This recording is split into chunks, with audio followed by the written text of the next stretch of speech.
Oras natin mga kagbigwas ay ganap ng alas 5:40 ng umaga.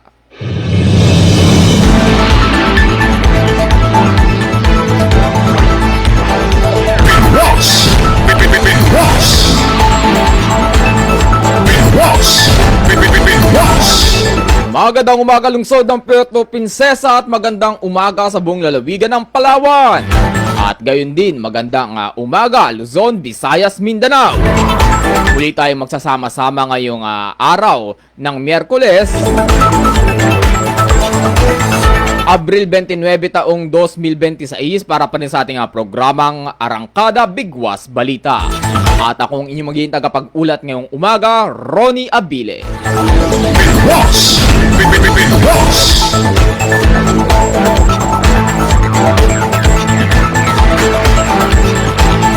At para sa ulo ng ating mga balita. Para sa ating balitang international mga kabigwas, mahigpit na seguridad sa White House, pinaigting sa pagbisita ni King Charles III at Queen Camilla. Para naman sa ating mga balitang nasyonal, Remulla humingi ng paumanhin sa maling pahayag hinggil sa pag-uwi ni Zaldico. Lacson, sinabing lost opportunity ang pagkakataong pauwiin si Zaldico sa bansa. Roque, tinawag na political harassment ang tax evasion case na inihain laban sa kanya. Sa iba pa rin nating balitang nasyonal, obispo nanawagan ng hustisya at maingat na pag-uulat sa Negros Occidental encounter.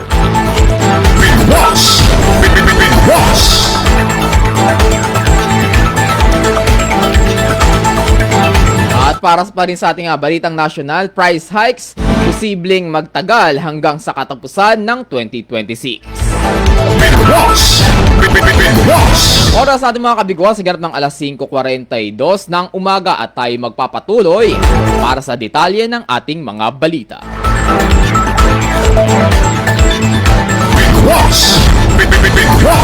Para sa ating balitang international mga kabigwas, mahigpit na seguridad sa White House, pinaigting sa pagbisita ni King Charles III at Queen Camilla. Ipinatupad ang pinaigting na seguridad sa White House kasabay ng pagbisita ni King Charles III at Queen Camilla kasunod ng kamakailang tangkang pag-atake laban kay US President Donald Trump. Sa kabila ng heightened security measures, mainit na sinalubong ng Pangulo at ni US First Lady Melania Trump ang royal couple sa isang red carpet welcome ceremony. Bilang bahagi ng programa, nagkaroon ng afternoon tea sa green room at ipinakita rin sa mga panauhin ang bagong beehive na matataguan sa South Lawn ng White House. Nakatakda ring magbigay ng address sa United States Congress si King Charles III ngayong araw ng Miyerkules, Abril 28. Nitong Abril 28. Kasunod ang isang state dinner na inihanda bilang parangal sa kanilang pagbisita.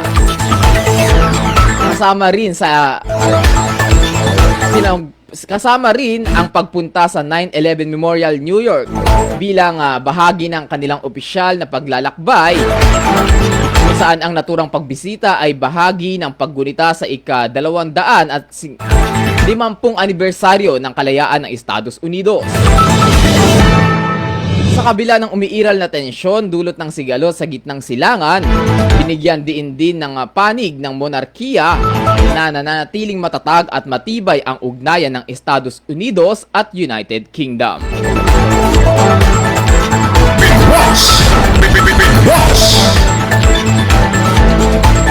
At para naman sa ating balitang nasyonal mga kabigwas, Remulla humingi ng paumanhin sa maling pahayag hinggil sa pag-uwi ni Zaldico.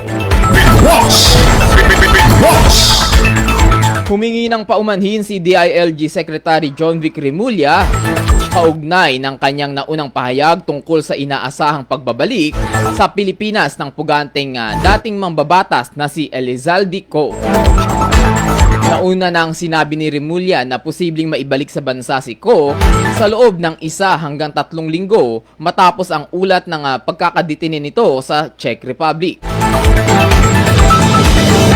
Gayunpaman, inamin ng kalihim na nagkamali siya sa pag-aakalang magkatulad lamang ang proseso ng repatriation ng mga individual na may kakulangan sa travel documents sa ibang bansa at sa Pilipinas. Matatanda ang inuulat na naaresto si Co na iniuugnay sa multibilyong piso na kontrobersya sa flood control project matapos umuna itong makapasok sa Czech Republic ng walang sapat na dokumento. Subalit ayon sa Department of Justice, kinumpirma nitong Martes ng umaga na wala na si Co sa kustodiya ng mga otoridad sa nasabing bansa na nagdulot ng panibagong tanong ukol sa kanyang kinaroroonan at sa susunod na hakbang ng pamahalaan.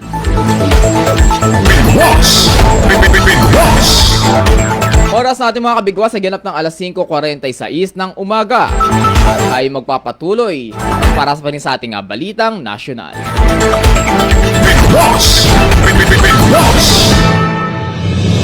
Senator Lacson sinabing lost opportunity ang pagkakataong pauwiin si Zaldico sa bansa. Iginiit ni Senator Panfilo Lacson na dapat managot ang pamahalaan sa umano'y pagkabigong agad na makakilos upang maisailalim sa kustodiya ang dating mambabatas na si Elizalde Co. Kasunod ng ulat na ito ay naaresto ngunit kalaunan ay nakalaya sa Czech Republic. Ayon kay Lacson, malinaw na isang lost opportunity ang insidente at aniyay walang ibang dapat sisihin ang gobyerno kundi ang sarili nito.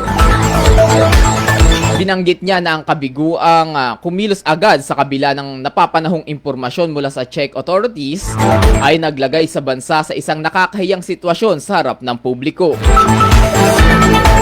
Dagdag pa ng senador, kinakailangan na ngayong magdoble kayod ang pamahalaan upang maitama ang pagkukulang at maibalik si Co sa Pilipinas.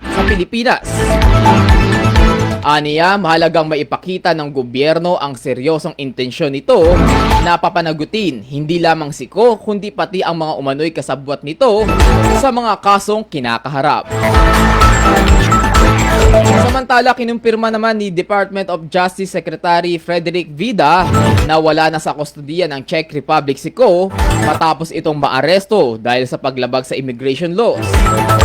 Ayon sa kanya, pinalaya si Co matapos sitahin noong Abril 16 at kasalukuyan ng malayang kumikilo sa isang lugar sa Europa. Patuloy namang binabantayan ng mga otoridad ang sitwasyon habang inaasahang paiigtingin ang koordinasyon sa mga dayuhang bansa upang matunton at maibalik sa Pilipinas ang dating kongresista. Oras sa ating mga kabigwas ay ganap ng alas 5:48 ng umaga at tayo babalik mga kabigwas pagkatapos lamang ng isang patalastas. O ba ay nakabili ng lupa o property na hindi mo pa naililipat sa iyong pangalan? May lupa pero tax declaration lang ang hawak? May hina ng property mula sa magulang na gusto ay transfer ang titulo sa iyong pangalan. May nawawalang titulo at kailangang i-verify sa Registry of Deeds. Magpapa-survey, subdivide o magpapasukat ng lupa. Pero wala kang oras o panahon para asikasuhin ang mga ito. Walang idea kung papaano ang proseso. At higit sa lahat, hanap mo ba ang mapagkakatiwalaan, legit at subok na ang serbisyo? Sagot ka namin dito sa J&Q Docs Land Title Services. Mga problema mo ay susolusyonan, mura ang serbisyo, higit sa lahat mapagkakatiwalaan. Kami ay may opisina at ito ay matatagpuan sa 235 Fernando Poe Jr. Avenue, Quezon City. Kami ay sertipikado na gumanap upang magsagawa ng mga serbisyong may kinalaman sa lupa o property na pinagtibay ng DTI, DIR, Mayor's Office at iba pang mga partner agencies. Mayroon din kaming legal expert o attorney at property expert para magbigay serbisyo. Bilang katunayan, narito ang ilan sa ating mga thankful clients na ating naserbisyohan mula pa noong taong 2020 hanggang sa kasalukuyan.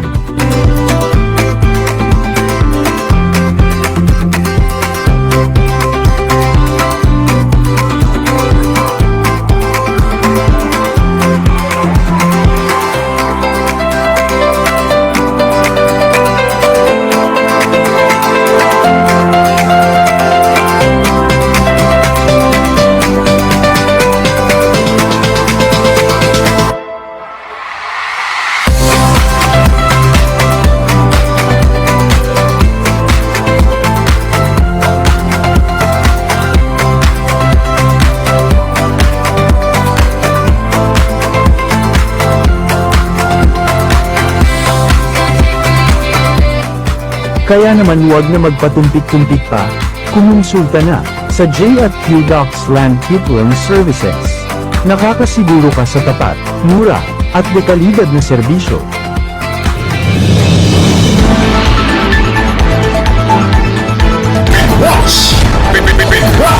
Oras ating mga kabigwas, sigarap ng alas 5:51 ng umaga at ang oras na yan ay hatid sa atin ng J&Q Docs Land Titling Services.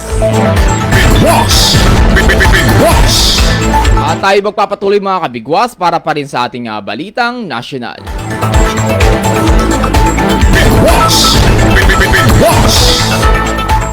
Roque tinawag na political harassment ang tax evasion case na inihain laban sa kanya.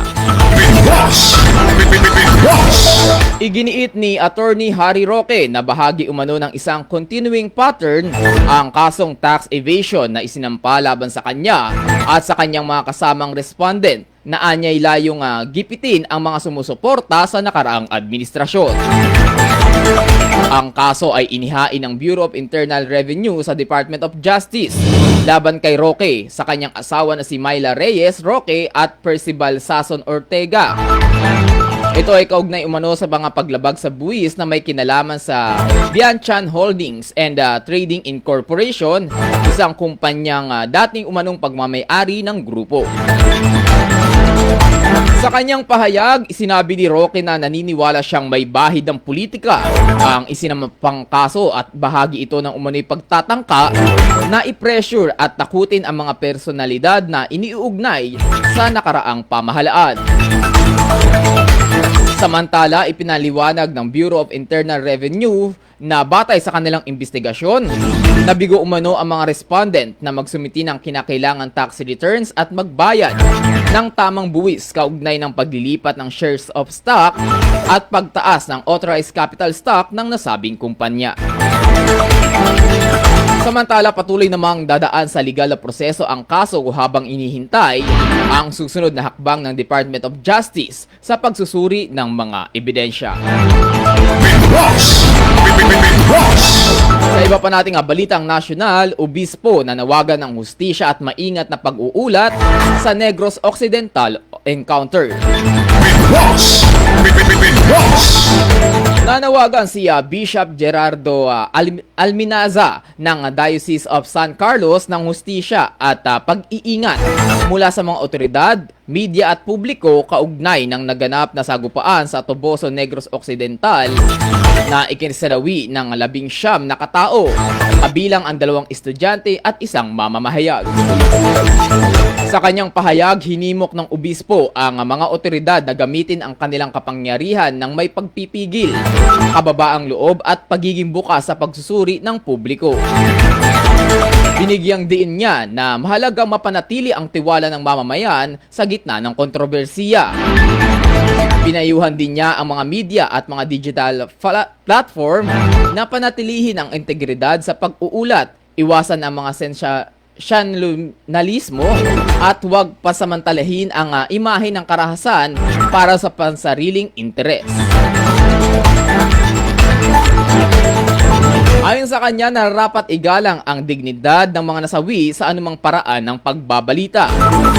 Bukod dito, hinikayat ni Alminaza ang publiko na maging mapanuri sa impormasyon at umiwas sa pagpapakalat ng maling balita na maaari magdulot ng pagkakahati-hati sa lipunan. Aniya, mas mahalagang pairalin ang maayos na pag-uusap kaysa sa alitan. Kaugnay nito, giniit din ng obismo ang kahalagahan ng isang patas at malayang imbestigasyon, pati na ang pagbibigay proteksyon sa mga saksi at pamilya ng mga biktima at ang pagiging transparent sa paglalabas ng mga ebidensya upang matiyak ang hustisya sa insidente.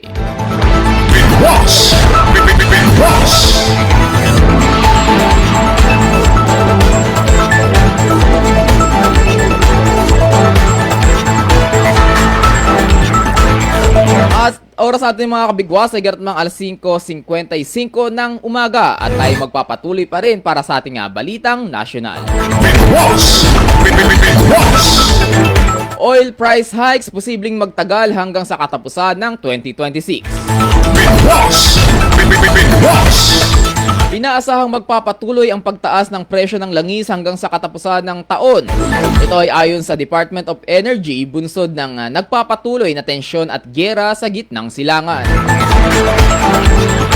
Ipinaliwanag ni DOE Oil Industry Management Bureau Director Rino Abad na lubhang naaapektuhan ang daloy ng supply ng langis dahil kakaunti o halos walang mga barkong dumaraan sa Strait of Hormuz, na isa sa mga pinakamahalagang ruta ng oil shipment sa buong mundo.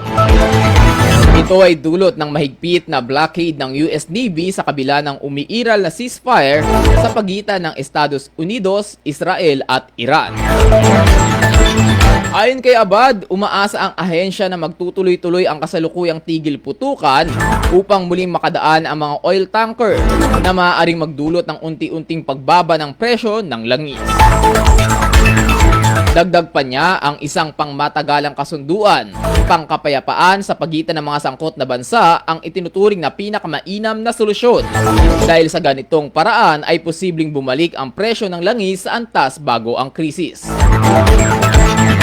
Gayunpaman, kung magpapatuloy ang tensyon at hindi agad mareresolba ang sigalot, binalaan ng DOE na maaaring manatiling mataas ang presyo ng langis hanggang sa pagtatapos ng kasalukuyang taon, na may direktang epekto sa presyo ng mga bilihin at gastusin ng mga mamamayan.